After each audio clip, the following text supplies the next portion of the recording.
Okay, so hello everybody. It's your favourite Geography with Miss Blakemore. Okay, so in front of me, you can see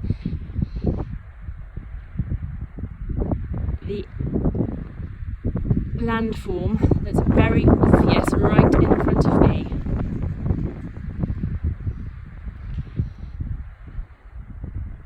Okay, so this is a very nice U shape, and it's a U-shaped valley. That's been carved out as a glacier has come down the valley and bulldozed its way through. And it's created what's called truncated spurs, and we can see that. So here's one, and here's another. And that glacier came from here. Okay, so now this is an absolutely perfect example of another prominent glaciated erosional landform. And just wait. Okay, so another very, very typical glaciated erosional landform. And this, okay, can anyone guess what it is? Okay. Yeah, it's a cirque or a corrie or a coombe if you're in Wales. And this, if you were to be asked what kind of shape it is, it's an armchair shape, and we can see some key characteristics. So who can say what is this? If you were to label it, put an arrow on it, what is this as a characteristic? And oh no, you're fine. And what about here?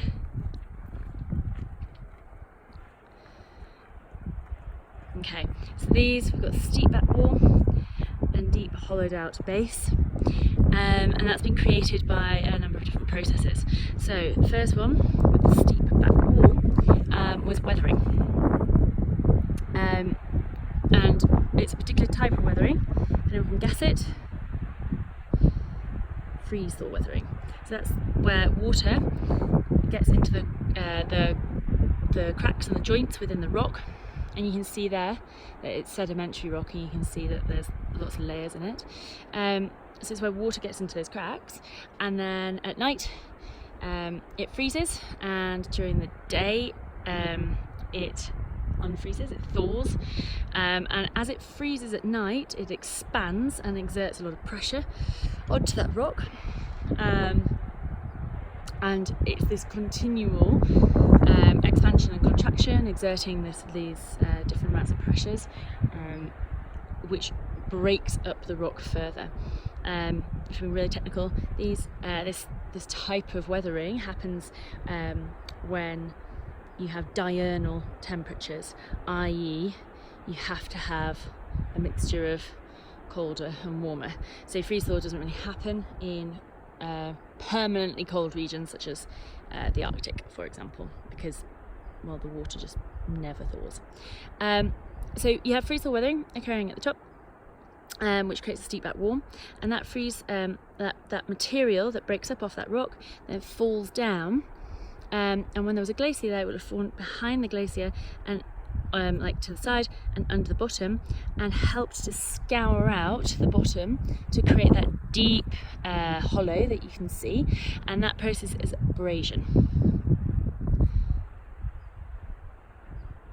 We've also had plucking occur, so again on that back wall to help with the steepness of it. As the glacier became much bigger, or when the cirque became much bigger, the cirque glacier, there was so much weight and so much pressure on it that naturally with gravity it slipped in a rotational slip fashion down this valley. As it slipped down, it pulled any material that it sort of tapped onto with it, and that's called plucking. And so that's where you get this really, really steep back wall. If you have two corries that form back to back, you get what's called an arête. So this is this here, and that's defined as a sharp knife edge ridge. So I would hypothesise that there is another corrie on the back of this ridge, and this goes all the way, look. Okay, there's another ridge there.